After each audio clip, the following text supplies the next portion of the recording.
Hola chicos, ¿cómo andan? Mi nombre es Tamara Silochi, soy la profe de Biología de la tarde. Compartimos el material con la profe Camila, así que no se hagan problema que esto les sirve a todos los que estén en el Classroom. Bien, vamos a ver si de esta manera, con los powers narrados, podemos entender un poquito más el material y seguir avanzando en la cursada, aunque no nos estemos viendo las caras por todo este protocolo de aislamiento por el coronavirus. Bien, así que voy a ir pasando las diapos, les voy a ir hablando, así que aprovechen el material para de vuelta poder responder las cuestiones que estamos subiendo después con la profe. Bien. Bien, chicos, esta diapo más que nada más que nada son las reglas de la cursada, ¿bien? Material de estudio es todo esto que están viendo ustedes, que está subido al Classroom, ¿bien? Que lo armamos con la profe Cami para que sea lo más didáctico posible para ustedes. Y abajo, ¿ven que dice bibliografía? Esos son los libros que nosotros utilizamos para armar este material. A nosotros siempre nos gusta poner eso para que ustedes se queden tranquilos y siempre sepan de dónde se fundamenta la información que le estamos dando a lo largo de la cursada. No quiere decir que tengan que comprarlos, no tienen que buscarlos y bajarlos en PDF, ¿sí? Quédense tranquilos que eso más que nada es para que, si uno los tiene, bien, o está curioso de dónde viene todo esto, sepan que esos son los autores que referenciamos nosotros. Por otro lado, hacia la derecha tienen los datos importantes para la cursada, ¿bien? Cuando sean clases presenciales, estaría buenísimo que tengan bien en cuenta ahí los horarios, ¿bien? Está bueno que sepan los horarios de la profe Cami y los míos, porque si en algún momento se pierden alguna de las clases, sepan que la pueden recuperar sin problema en el otro horario con alguna de las dos, porque las dos siempre damos exactamente lo mismo, ¿bien? Entonces esa es una opción también para más adelante cuando vuelvan las clases presenciales. Después abajo dice modalidad de examen. ¿Cómo puede ser? De opción múltiple, de gráficos, desarrollo o de forma oral. ¿Bien? Opción múltiple, ¿qué quiere decir? Que uno va a plantear una pregunta y abajo va a tener 3 o 4 respuestas posibles, de las cuales solamente una va a ser la correcta. Tanto la profe Cami como yo utilizamos algo que se llama un sistema de grillas, ¿bien? Ahora más adelante no se preocupen, no me voy a explayar mucho ahora explicándolo, porque lo que voy a hacer es subirles una foto de esto al Classroom para que los que nunca hicieron un choice en su vida, ¿sí? O los que no saben cómo es completar una grilla, lo vean y se saquen esas dudas. Igual falta para el primer parcial, ¿bien? Pero estaría bueno ya ir teniendo en cuenta cómo es ahora, ¿sí? Que estamos empezando. Después gráficos, sí, eso todo el mundo entiende, lo que uno saca una flecha y pone qué es lo que estamos viendo. Desarrollo es cuando uno les pide que nos expliquen, nos desarrollen un concepto, ¿bien? Con todo lo que eso implica.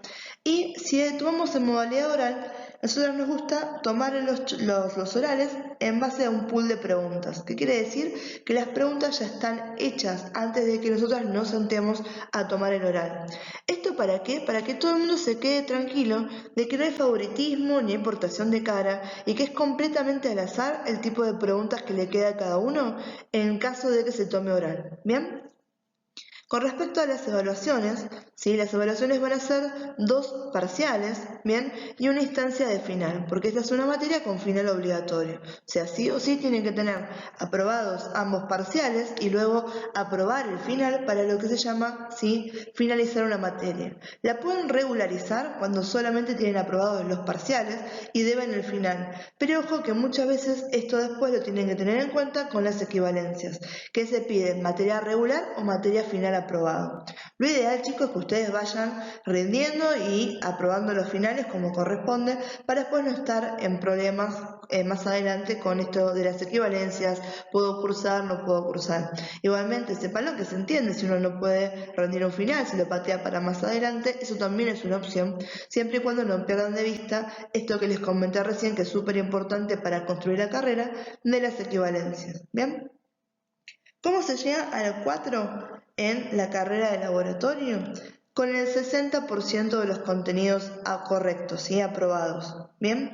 ¿Qué quiere decir? Que el 60% correcto equivale a ustedes a un 4. El resto, ese 40% restante, es lo que nos deja a nosotros las notas superiores. El 5, el 6, el 7, el 8, el 9 y el 10. ¿Bien? Pero para aprobar tienen que tener más del 60 para arriba. ¿Bien? Y otra cosa que es importante, sobre todo cuando tengamos de vuelta las clases presenciales, es precisamente el presentismo. El presentismo tiene que ser del 75%. Bien, 80% para las que son promocionales. Esta como es final obligatorio, 75% está bien. ¿Qué quiere decir eso? Que ustedes pueden ausentarse, ¿sí? 16 horas cátedras o 4 clases completas. ¿A qué se llama hora cátedra? 40 minutos de clases corresponde a una hora cátedra. ¿Bien? Entonces ustedes pueden llegar 40 minutos tarde y no se les considera una falta completa en las 4 horas cátedras del día. Es solamente una hora cátedra de ausentismo. O directamente pueden no venir un día completo y ese día que no vienen, que no nos vemos las caras para nada, son 4 horas cátedras de ausentismo. ¿Bien? Entonces, eso para que tengan en cuenta cuando empecemos las clases presenciales. Y en caso de faltar y querer justificar la falta, los únicos justificativos que son válidos para el instituto son aquellos que son de índole laboral o de índole médico. Y les van a servir para justificar una sola falta. ¿Bien?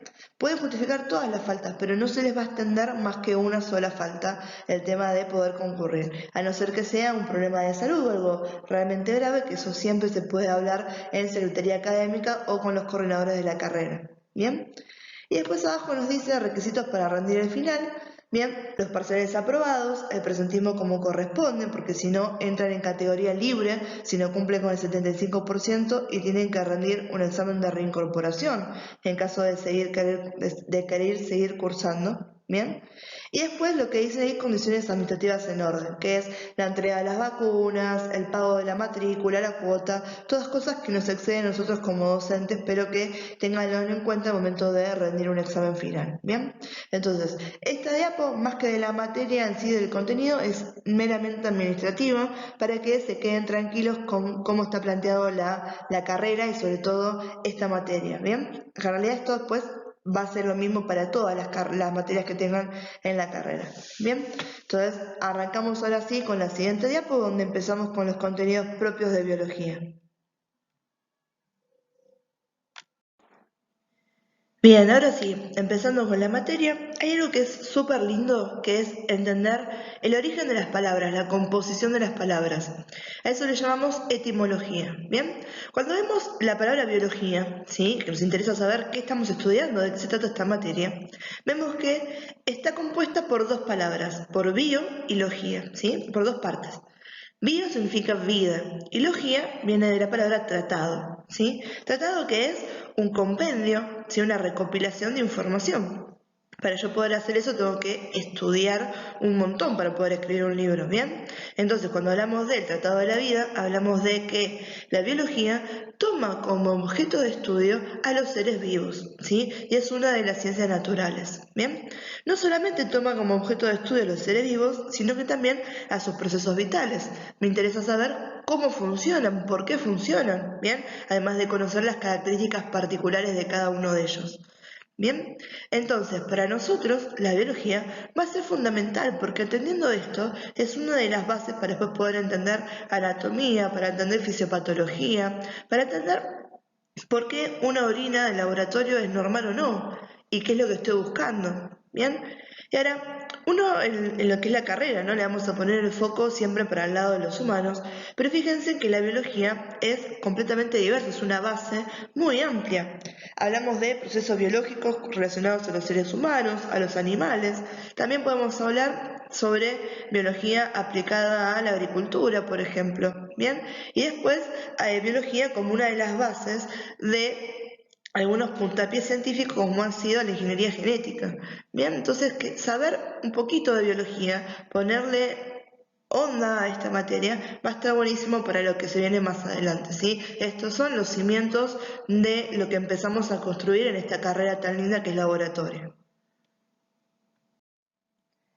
Bien, recién dijimos que los seres vivos, los organismos, iban a ser el punto de estudio de la biología. Bien, entonces, antes de empezar a hablar un poquito más en profundidad, vamos a ver los principios de biología, para poder distinguir, por más que ustedes digan, profe, eso es re obvio, qué nos separa a un ser vivo de un objeto inerte. Bien, vamos a ver que antes de hablar de las diferencias, tenemos que hablar de similitudes.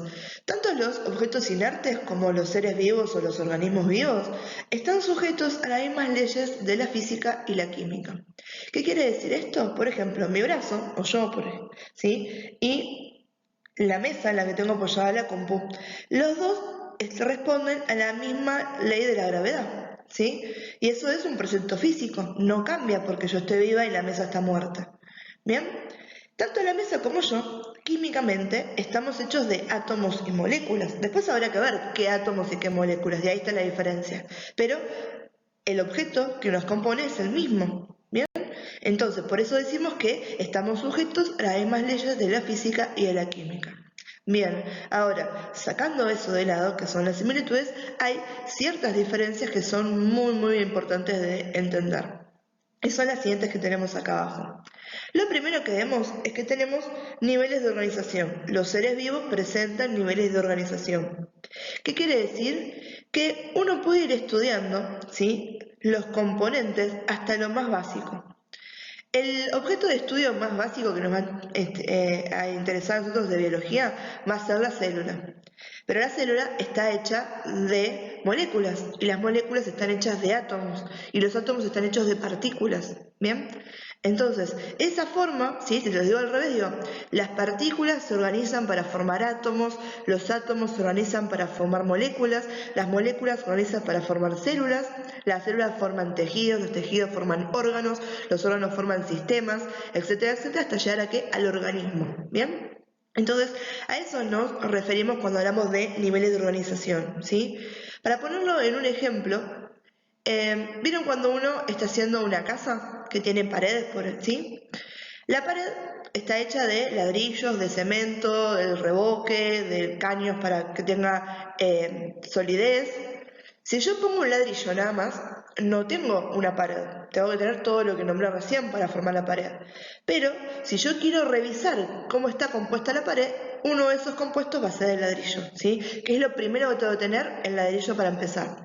A eso nos estamos refiriendo cuando hablamos de niveles de organización, cómo se van organizando estos componentes esenciales para formar un organismo. ¿Bien? El siguiente punto que tenemos es que los seres vivos tienen la capacidad de crecer, desarrollarse, de reproducirse y morir. ¿Bien?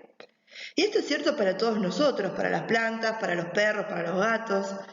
Yo ahora les estoy hablando, tengo 31 años, ¿sí? Pero en un momento fui un bebé. Y entre la Tamara bebé y la Tamara ahora que le está dando clases, hay un abismo de diferencia entre el aspecto físico, entre los signos vitales, por ejemplo, que tiene un bebé, que tiene un adulto. ¿Bien? Entonces, ahí hablamos que crecí, me desarrollé, ¿sí? Reproducirse tenemos la capacidad de, si nos juntamos con un individuo del sexo opuesto, producir una progenie, ¿sí?, donde le volcamos cada una de las partes participantes mitad del ADN para formar un nuevo ser vivo, ¿sí? Yo por más que deje 2 mesas por años en mi casa, no voy a abrir la puerta un día y voy a encontrar un montón de mesitas, porque no se reproducen. Me vendría re bien para mover la casa, pero no pasa eso, ¿sí? Los objetos inertes no se reproducen. Y después, los seres vivos nos morimos, ¿sí? Es lo que se llama el cese de las funciones vitales. La mesa no se muere, de última se destruye, ¿sí? Si me entra agua, se me pudre la pata de la mesa de madera y ¡pum!, no tengo más mesa. ¿Bien? Pero los que nos morimos somos los seres vivos. ¿A qué llamamos muerte? Al cese de las funciones vitales. ¿Bien? Los seres inertes no tienen funciones vitales, no respiran, no hacen procesos biológicos, por lo tanto no mueren, se destruyen. ¿Bien? Otra cosa que tenemos presentamos metabolismos autorregulados. Y acá son 2 palabras por ahí complicadas. Metabolismo, sí, vamos a dejarlo un cachito y empecemos con autorregulado, que es lo más simple. Autorregulado, ¿sí? ¿Qué quiere decir? Que se regula, ¿sí? Se busca el equilibrio automáticamente. ¿Bien? Y metabolismo es todo aquel proceso que se lleva a cabo para cumplir una función. Se llaman procesos metabólicos, por ejemplo. ¿Bien? Que hace que se convierta esa hamburguesa que yo me comí en energía para la célula. ¿Bien? O ese aire que estoy respirando, ¿sí? Todo el proceso para que yo después también tenga energía, pueda seguir viviendo. ¿Bien? ¿Y por qué decimos que autorregulado? Porque todo el cuerpo, ¿sí? Los seres orgánicos, busca siempre el equilibrio. ¿Qué quiere decir? Que tenemos ciertos parámetros donde estamos funcionando al 100%, donde estamos funcionando óptimos, perfectos, nos encanta trabajar así. Fíjense en el tema de la temperatura. Nosotros tenemos una temperatura normal de 36,3, 36,45 grados centígrados dependiendo de los autores. ¿Qué quiere decir? Que si yo tengo 32 grados, tengo hipotermia, ¿sí? Tengo una temperatura muy baja y ya empiezo a fallar. Y si tengo 41 grados, ¿sí? Tengo piremia, o sea, tengo fiebre. Y de vuelta ese extremo hace que empiecen a fallar mis procesos biológicos. ¿Bien? Entonces, uno busca autorregularse. ¿Cómo buscamos volver a la temperatura normal? Cuando tenemos mucho frío, que tenemos baja temperatura, temblamos, porque el temblor corporal, ¿sí? Y el tema de achicarnos un poco en el cuerpo hace que, ¿sí? Generemos más calor. Estamos tratando de subir la temperatura. Y cuando tenemos fiebre, ¿qué hacemos? Transpiramos, porque intentamos que esas gotas de sudor que tenemos en el cuerpo, al contacto con el aire, nos refresquen y bajen la temperatura corporal. Eso es un ejemplo de autorregulación, como el cuerpo está volviendo a el equilibrio o está intentando volver al equilibrio, ¿sí? Hay veces que eso no falla y es donde tiene que intervenir la medicina con medicamentos o con procesos de atención hacia el paciente. Pero el cuerpo intenta siempre volver al equilibrio, ¿bien? Después lo que tenemos es que respondemos a estímulos. ¿Se escuchó eso? Eso de recién, ¿sí? Si se asustaron, si se sorprendieron, eso fue un estímulo. Horrible lo que hice, lo sé, pero para que se pueda ilustrar el punto. Me río porque tengo a mi gato acá y se pegó un susto, lo tendría que haber filmado. Entonces, eso que responden estímulos, ¿sí? Les pasa a ustedes porque son seres biológicos, ¿sí? Al gato pobre que estaba acá. El poto que tengo a 2 metros ni se enteró que yo aplaudí, ¿sí? Entonces, esa capacidad de estímulo y respuesta, el asustarse, el alejarse, el abrir los ojos, que les lata el corazón, todo eso es propio de los seres vivos. A los seres inertes no les pasa esto, ¿sí? Y por último, lo que tenemos es la adaptación al ambiente. ¿Bien? Que quiere decir que los seres vivos, ¿sí? Somos nosotros y las condiciones ambientales que nos rodean influyen sobre nuestros sistemas y cómo nos desarrollamos también. Un ejemplo de esto, vamos a darle 2 ejemplos. Uno de estos es el de los girasoles. Vieron que los girasoles son estas plantas grandes de pétalos amarillos, ¿bien? Que conforme el sol se va moviendo en el cielo, ellos van girando su cuerpo porque quieren que los pétalos estén la mayor superficie cubierta siempre en contacto con el sol para hacer fotosíntesis y seguir creciendo. Bien, esos están ambientados, sí, se están adaptando al ambiente. Y otro que tenemos fue puesto de manifiesto cuando hablamos de la evolución, por ejemplo, ¿bien? O de esa teoría de la supervivencia del más apto. Si ustedes piensan en las jirafas ahora, esos animales con los cuellos largos, no siempre tuvieron los cuellos tan largos. Antes las jirafas tenían cuellos más chiquititos. ¿Qué pasaba? Como los árboles del ecosistema donde viven las jirafas son altos, las jirafas de cuello más chiquitos comían la parte de abajo, pero no llegaban a las hojas que estaban más arriba.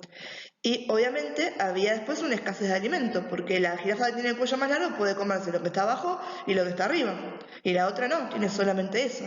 Cuando se acababa ese alimento, esa jirafa se quedaba sin comer. Entonces, ¿qué pasó? A lo largo del tiempo, esas jirafas se fueron muriendo porque no era no era favorable para la especie el tema de que tengan cuellos cortos y no puedan comer.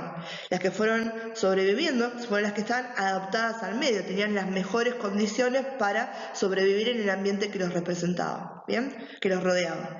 Entonces, eso es lo que hablamos cuando decimos que se adaptan al ambiente, ¿bien? Entonces, para recapitular todo esto que dijimos recién, vamos a decir que los seres vivos y los elementos no vivos, ¿sí? O los objetos inertes tienen 2 cosas en común, que están compuestos por los mismos elementos químicos, ¿bien? Y que los 2 responden a las mismas leyes de la física. Y que después tenemos ciertas cosas que nos separan. Los seres vivos presentan niveles de organización, tienen la capacidad de crecer, desarrollarse, reproducirse y morir, presentan metabolismos autorregulados, responden a estímulos y se adaptan a su ambiente. ¿Bien? Entonces, esto así sencillo es lo que tenemos para diferenciar un ser vivo de un objeto inerte. Bien, chicos, esto que está acá es un cuadro sinóptico. Los cuadros sinópticos están buenísimos para estudiar porque nos arman redes conceptuales, donde podemos plasmar, ¿sí?, en palabras sencillas que nos den ideas sin tener que desarrollarlas, bien, todos los conceptos que estemos estudiando sobre un tema. Por ejemplo, acá tenemos que tienen en común todos los seres vivos. Bien, nos dicen que todos los seres vivos van a compartir tres características. Tienen células, ¿se acuerdan que lo vimos recién? Que el objeto de estudio de biología para nosotros nos iba a interesar, íbamos a empezar de la célula. Entonces, todos los seres vivos tienen células, ¿sí? Pueden tener una sola célula y ser organismos unicelulares, o pueden tener millones de células y ser organismos pluricelulares, ¿bien? Y otra cosa que tienen es que se organizan, ¿sí?, siguiendo esos niveles de organización. Fíjense en células que forman tejidos, tejidos que forman órganos, órganos que forman aparatos, aparatos que forman sistemas, ¿sí?, y sistemas que forman organismos. Esto es lo que habíamos hablado en la diapo anterior de niveles de organización. Después nos dice, realizan funciones vitales, crecen, se desarrollan, ¿sí?, se reproducen, mueren, ¿sí?, nutrición, reproducción, relación. Y por último, que todos los seres vivos tienen la misma composición química, ¿sí? La profe Camila, yo, todos ustedes, estamos hechos de las mismas cosas, de las mismas biomoléculas, que son las moléculas de la vida, por eso se llaman biomoléculas, ¿sí? ¿Se acuerdan que bio era vida? Entonces son las moléculas de la vida, esenciales para todos los seres vivos, que son las grasas o también llamados lípidos, las proteínas, los azúcares o hidratos de carbono y los ácidos nucleicos, los famosos ADN y ARN. Y después también estamos compuestos, ¿sí?, de elementos inorgánicos, que van a ser el agua, las sales minerales, y acá en la diapo no está, pero los gases también, ¿sí? Entonces, esta que está acá es una de resumen. Estamos resumiendo cosas que vimos anteriormente y también tiene un poco de resumen de cosas que vamos a ver más adelante. Así que estas son las famosas diapos buchonas que nos gusta poner con la profe en los PowerPoint para que cuando ustedes vayan avanzando después puedan retroceder y esto me sirve a mí para hacerme un resumen y estudiar y romperla cuando tenga que rendir el examen. Composición de la materia. Hace un ratito dijimos que tanto la profe Camila como yo, todos ustedes e incluso los objetos inertes somos materia. Y la materia está compuesta de unas estructuras que se llaman átomos. ¿Bien? Los átomos se organizan entre ellos para hacer estructuras más complejas que se llaman moléculas. ¿Bien?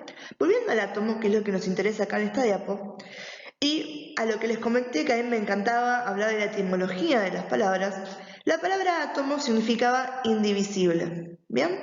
¿Por qué? Porque en su momento, cuando los científicos descubrieron el átomo, se pensaba que era la parte más chiquitita a la que yo podía llegar cuando desarmaba un organismo. ¿Bien? ¿Vieron cuando desarman algo y se quedan con la torquita más chiquitita? Bueno, eso, la parte más pequeña de todo un sistema, de todo un organismo, era el átomo. Después se fue avanzando, la ciencia siempre está en procesos evolutivos, siempre seguimos creciendo, siempre seguimos aprendiendo más y más y más, ¿sí? No está todo resuelto, chicos. Tienen un abismo de conocimiento todavía por ver, por descubrir, ¿sí? Incluso por generar ustedes, que están empezando la carrera ahora, ¿bien? Entonces, cuando siguió avanzando la ciencia, más adelante se descubrió que el átomo era divisible, no era lo más chiquito que podíamos encontrar. Que cuando yo separaba un átomo, me daba cuenta que estaba compuesto por partículas. Estas partículas que se llaman partículas subatómicas. ¿Por qué? Pues están por debajo del nivel atómico cuando hablamos de niveles de organización. Esas partículas son tres. Se van a llamar protones, neutrones y electrones. ¿Bien? Los nombres están en relación con si tienen o no tienen carga eléctrica. Los protones tienen carga eléctrica positiva y se escriben con una P con un más hacia arriba. Los neutrones no tienen carga eléctrica, son neutros, por eso se escriben con una N y a veces no le ponemos nada o a veces algunos autores les ponen un 0 arriba. Y los electrones tienen carga negativa, ¿bien? Entonces a ellos los escribimos con una E y un menos en la parte de arriba. Los protones, los neutrones y los electrones se organizan en una forma particular para formar un átomo. vamos a ver que protones y neutrones, ¿sí?, se ponen juntitos y no forman el núcleo atómico. Y los electrones van a estar girando en lo que se llaman orbitales alrededor de ese núcleo, ¿sí?, en esos orbitales atómicos. Entonces, si miran al margen superior derecho de la pantalla, donde tenemos ahí, eso es una representación gráfica de un átomo, en realidad de un modelo atómico, y vemos que hay pelotitas amarillas y pelotitas azules, ¿bien? Esas que están en el medio, que están girando todas por el mismo lado, que están pegadas las azules con las amarillas, estarían representando a los protones y a los neutrones. Y todas las pelotitas amarillas que están dando vuelta alrededor, fíjense que se acercan y se alejan del núcleo en esas elipsis, ¿sí?, esos son los electrones. ¿Bien? Entonces, cuando hablamos de un átomo, estamos hablando de una combinación de partículas. ¿Qué son esas partículas? Los protones, los electrones y los neutrones. Y cuando más adelante hablemos de moléculas, vamos a hablar de que tenemos una combinación de átomos, ¿sí? Y dependiendo, ¿sí?, si tengo átomos iguales o átomos diferentes, voy a tener compuestos o elementos, ¿sí?, que eso lo vamos a ver en la diapo que sigue. Elementos, ¿bien? Por ejemplo, cuando hablamos de elementos y compuestos, ya estamos hablando de una organización de átomos para formar algo más complejo que se llama molécula, ¿sí? Entonces, las moléculas que están hechas de los mismos átomos van a formar elementos, ¿sí? Por ejemplo, el elemento hidrógeno, que calculo que todos alguna vez han visto la tabla periódica, vieron que hay un montón de cuadraditos con letras. Esos están representando, ¿sí?, los elementos. Todos esos están hechos de los mismos átomos. ¿Qué quiere decir? Cuando yo hablo del elemento hidrógeno, no tengo un átomo de hidrógeno, tengo dos, ¿sí? Ahora, otra cosa de lo que puedo hablar es de compuestos. Cuando hablo de compuestos, acá tengo una mezcla de átomos, ¿sí? Por ejemplo, el agua es un compuesto, porque encuentro que tengo un átomo de oxígeno y dos átomos de hidrógeno, ¿sí? Entonces está compuesto, lo puedo incluso separar en especies atómicas, ¿bien?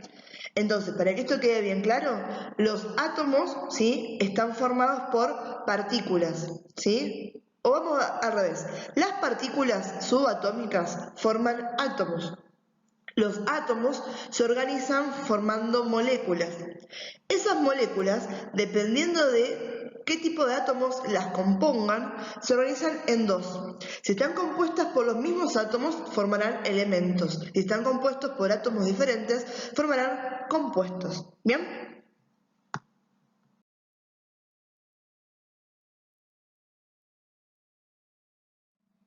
Vieron que estuvimos hablando todo este tiempo de elementos que se estaban organizando de diferentes maneras para hacer cosas cada vez un poquito más complejas.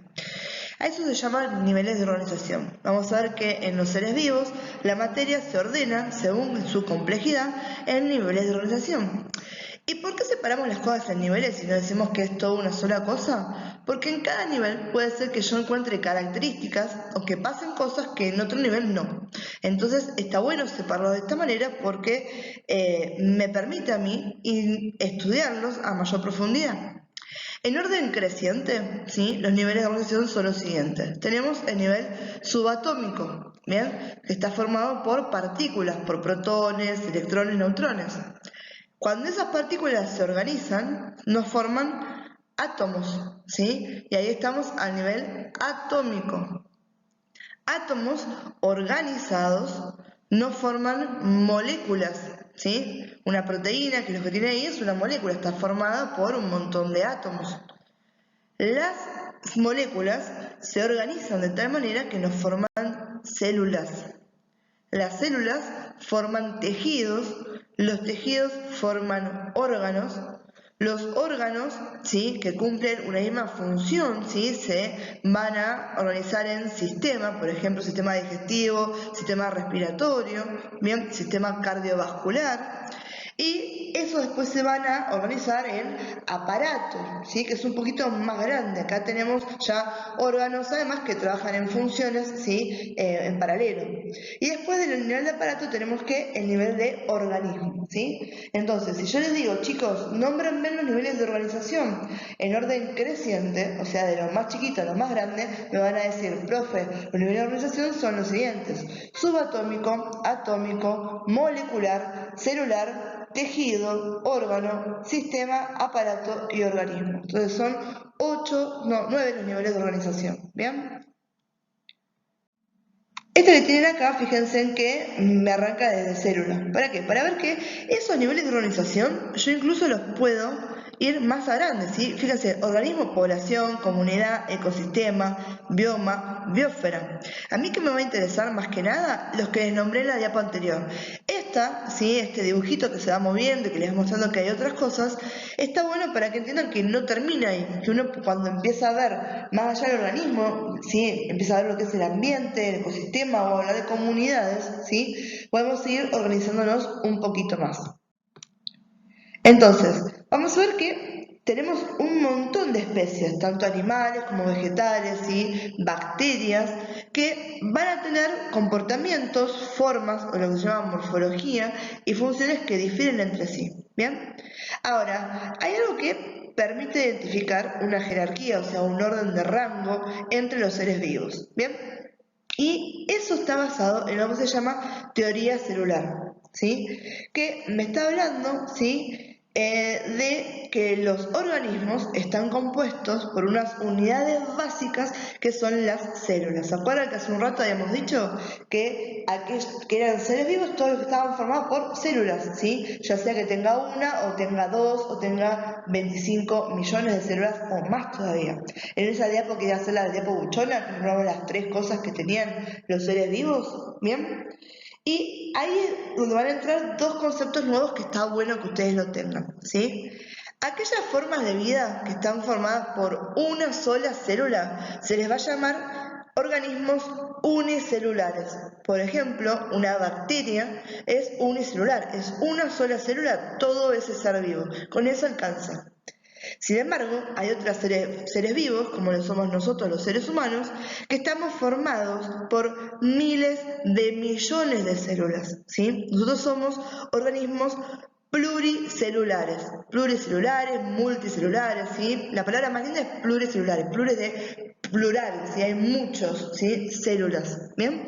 Entonces, en base a lo que es la teoría celular, que nos separa, nos dice que estamos todos formados por estas unidades básicas que son las células, distinguimos 2 tipos de seres vivos: aquellos que son unicelulares, formados por una sola célula, y aquellos que son pluricelulares, formados por miles de millones de células. Bien, y acá nos está buchoneando este dibujito, nos dice, cuando uno va a definir una célula, ¿cómo la definimos? Definimos a la célula como una unidad morfológica, funcional y genética fundamental de los seres vivos. Y la comparamos con los átomos, que decimos que son la unidad funcional de las estructuras químicas. ¿Qué quiere decir todo esto? Que cuando uno quiera saber, ¿sí?, la composición química de algo, de por qué funciona ese nivel y qué interacciones hay de la materia, ¿sí?, a nivel más profundo, vamos a enfocarnos en estudiar los átomos. Y cuando queremos hacer lo mismo con respecto a los seres vivos, ¿sí?, que es esa unidad funcional que después nos demarca cómo funciona cada una de las cosas nuestras, ¿sí?, valga la redundancia, funcional, cómo funciona, vamos a enfocarnos en la célula. ¿Bien?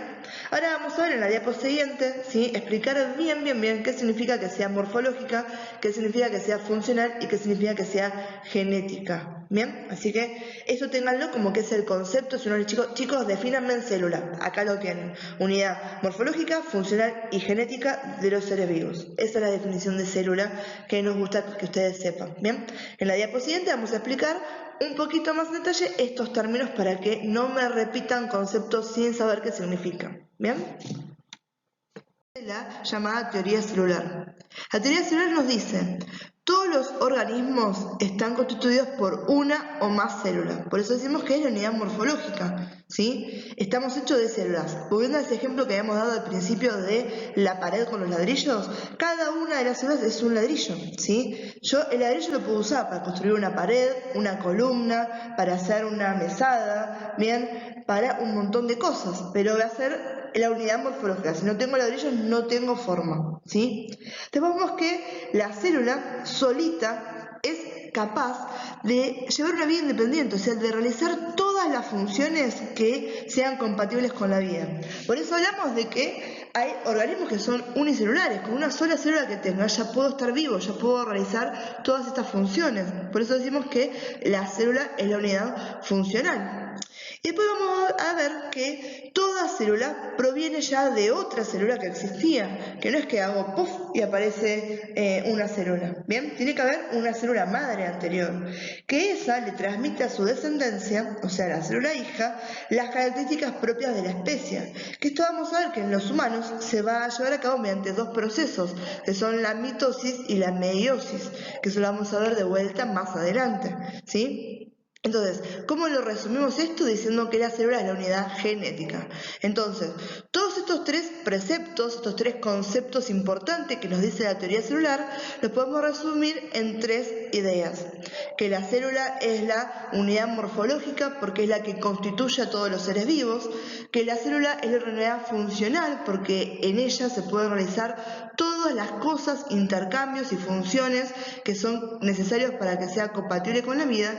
Y que la célula es la unidad genética porque es aquella que es portadora de las características de su especie. Bien, entonces la célula es la unidad morfológica, funcional y genética, ¿sí? Eso es lo que esboza, lo que nos dice, lo que nos cuenta la teoría celular. Bien. Bueno, y una de las principales diferenciaciones de los organismos vivientes, ¿sí?, a lo que va a responder esta jerarquía, si somos organismos sencillos o más complicados, ¿sí?, o más complejos en realidad, va a ser de qué estamos hechos, qué tipo de células tenemos. ¿Estamos hechos de células procariotas? ¿Sí? ¿O estamos hechos de células eucariotas? ¿Bien? Entonces, ahora en las diapositivas siguientes vamos a ver qué es una célula procariota y qué es una célula eucariota. ¿Bien? ¿Qué características comparten y qué características son completamente diferentes entre una y la otra?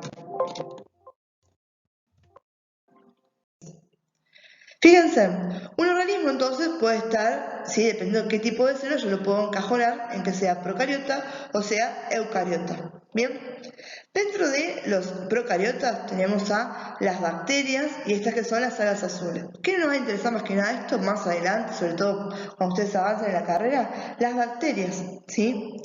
Y de las eucariotas, ¿sí?, fíjense que ahí tenemos protistas, plantas, animales, hongos. Obviamente que el foco para nosotros van a ser los animales, no porque acabamos veterinarios, sino porque nosotros los seres vivos, ¿sí?, los seres humanos, somos mamíferos, ¿sí?, somos animales. Bien, entonces, cuando digamos qué tipo de célula tenemos las personas, van a ser células animales. Y las células animales son células eucariotas. ¿Qué tipo de células tienen las bacterias? ¿Sí? Son células procariotas. Bien, y fíjense que las procariotas se organizan de forma unicelular y las eucariotas, ¿sí?, pueden ser unicelulares, como hablamos de las protistas, o pueden ser multicelulares o pluricelulares, como lo somos nosotros. Bien. Entonces, aprendiendo un poquito de esta célula procariota. De vuelta, fíjense en qué buchonas que son las palabras. El término procariota significa antes del núcleo, ¿sí? Entonces, si es algo anterior al núcleo, ¿puede tener un núcleo una célula procariota? No, porque es antes, no existía el núcleo, ¿sí? Entonces, vamos a ver que las células procariotas son el tipo más sencillo, ¿sí?, más viejito de las células que podemos ver, ¿sí? Estas fueron las primeras, las abuelas de las células. Vamos a ver que tienen pared celular, ¿sí?, y esos pelitos que están viendo ustedes que le permiten movilizarse, ¿sí?, se llaman flagelos. No tiene núcleo verdadero, ¿bien? Va a tener, sí, no tiene núcleo verdadero, no tiene nucleolo, no tiene membrana celular, no tiene organelas separadas por membrana. Todas esas cosas que podamos ver en detalle cuando veamos qué tiene una célula eucariota sobre todo. Y vamos a ver que su material genético, el que es el ADN, ¿se acuerda aquello que permite que yo le pase la información de la especie de una a otra célula y de un organismo a otro organismo? ¿Sí? Va a tener una forma circular, va a ser grande y va a estar dispuesto en una región específica del citoplasma, ¿sí? Y todo entonces lo que va a realizar la célula procariota va a ser a nivel del citoplasma, que es ese líquido que lo compone por el medio, ¿bien? Organizando todo este caudal de información que tuvimos, ¿qué me interesa que sepan ustedes? Que las células procariotas son las células más antiguas, que son aquellas células que me componen a los organismos unicelulares que son las bacterias, que tienen pared celular y flagelos, ¿sí? Que esto es lo que las separa del resto del mundo, ¿sí? Yo digo, bueno, tengo una pared, lo que está dentro de la pared es este organismo unicelular, lo que está por fuera es el medio externo. Que tengo el flagelo, que es lo que permite que se movilice, porque es lo mismo, no tiene piernitas, ¿sí? Para caminar, entonces tiene el flagelo que hace que se pueda mover y pueda pasar de un lado al otro. Y acá lo importante, que las células procariotas no tienen núcleo. Es más, es tan importante el tema de saber que las células procariotas no tienen núcleo que ya me lo está diciendo el nombre. Acuérdense, en procariota antes del núcleo, ¿sí? No tienen núcleo y sus organelas, que son cada una de las partecitas adentro de la célula que cumple funciones en particular, no están separadas por membranas. Quiere decir que están todas juntas. ¿Bien? Entonces, eso es lo que me interesa a mí, ¿sí? Procariotas son células antiguas, ¿sí? Las primeras que fueron después evolutivamente anteriores a las células eucariotas, que no tienen núcleo, ¿bien? Que no tienen organelas separadas por membrana y que van a ser las que forman, por ejemplo, a las bacterias. Bien chicos, esto de acá es un chiste nada más, pero para de vuelta ilustrar la importancia de reconocer este concepto de que las células procariotas no tienen núcleo, ¿sí? Acuérdense, la celestita era la procariota, ¿sí? Y acá dice, acá es donde pondríamos un núcleo si tuviera uno. Entonces, si ustedes, alguno ve Los Padrinos Mágicos, es un chiste de referencia a eso, pero no importa, es simplemente para ilustrar que esto era un concepto importante, las células procariotas no tienen núcleo. Las células eucariotas, entonces, son un modelo mucho más complejo y evolucionado. Y acá, algo que evoluciona, que cambia, que va a crecer, vamos a ver que incluso en estas nos va a ser necesario separarlas en dos tipos de células. Las células eucariotas, entonces, pueden ser células animales o células vegetales, ¿sí? Tanto la vegetal como la animal son más complejas que una célula procariota, pero entre ellas dos van a tener dos o tres diferencias principales que me separan a las células eucariotas que conforman a mi cuerpo y a las células eucariotas que conforman el potus que tengo a cada 2 metros. ¿Bien? Lo que sí va a ser cierto para todas las células eucariotas es que tienen un núcleo organizado y verdadero que está separado del citoplasma, que es este líquido que está dentro de las membranas, que mediante una membrana nuclear. Entonces, acá tienen núcleo, las células eucariotas, y además tienen, ¿sí?, organelas separadas por membrana. O sea, hay algo que me distingue una parte de la otra. Fíjense, ahí tenemos dos células eucariotas. En la izquierda es una representación teórica de una célula animal y en la derecha es una representación teórica de una célula vegetal. ¿Por qué le digo de esta manera? Porque así como lo están viendo, ese dibujo, esa célula no existe. Cuando uno habla de células, ¿sí?, eucariotas, me puedo estar refiriendo, por ejemplo, a una célula de la piel, lo que se llama el epitelio, o me puedo estar refiriendo a una célula que es de la neurona.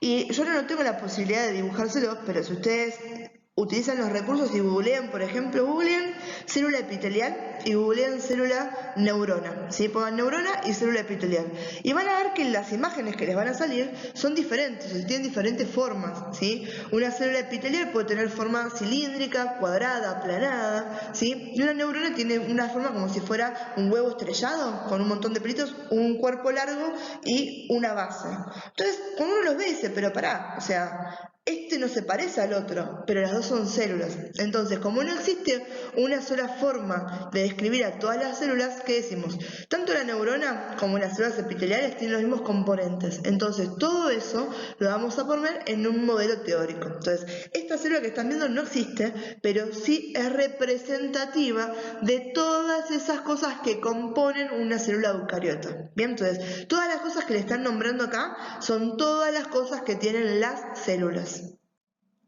Entonces, vamos a ver que, como hablamos de evolución entre las procariotas y las eucariotas, hay ciertas cosas que van a tener en común, no es todo diferencia entre un tipo de célula y la otra. Bien, vamos a ver, acá tenemos dos dibujitos que nos están haciendo de cuenta que fueran las células.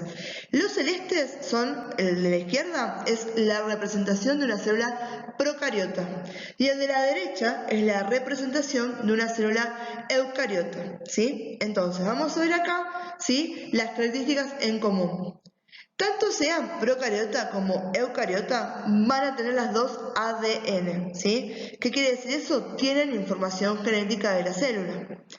Tanto sea procariota como eucariota, van a tener ribosomas, que los ribosomas son los que encargan de sintetizar, de producir proteínas. ¿Se acuerdan? Esa es una de las biomoléculas súper importantes que teníamos. Otra cosa que tienen, tanto las procariotas como las eucariotas, es el citoplasma, que es la parte líquida, ¿sí?, que está contenida dentro de las células y que va a ser en la que se desarrollan un montón de funciones químicas, ¿bien? Y en la que van a estar disueltos, sí, disueltos no, van a estar contenidos el resto de las estructuras que conforman una célula. ¿Qué es el citoplasma? Imagínense que ustedes tienen un tazón de cereales. Yo digo, bueno, el tazón que me está conteniendo la leche sería la membrana plasmática, ¿sí?, que me separa lo que está dentro de la taza y lo que está fuera de la taza, ¿sí? Yo pongo leche, que es la parte líquida, y después le pongo las azucaritas, los Fruit Loops o lo que les guste comer a ustedes de cereales, ¿sí? Entonces voy a ver que tengo el tazón por fuera, la leche por dentro y además tengo los cereales. Entonces, esa parte líquida en la cual yo veo que se me mueven los cereales es el citoplasma, ¿bien? Y después tenemos, que justo la analogía, esa membrana celular, ¿sí? Que esa membrana celular me divide a la célula del medio externo, o sea, me separa lo que es célula y lo que no es célula, ¿sí? Y va a regular el transporte de las sustancias desde la célula y hacia la célula, o sea, es como la frontera, me regula qué es lo que entra y qué es lo que sale. Otra cosa que van a tener acá va a ser pared celular, ¿sí? Pared celular tienen las células procariotas, todas tienen pared celular, ¿sí? En realidad la mayoría. Y con referencia a las células eucariotas, y acá tenemos una diferencia entre células eucariotas animales y vegetales, vamos a ver que las células vegetales tienen pared celular, ¿sí? Y las animales no tienen pared celular.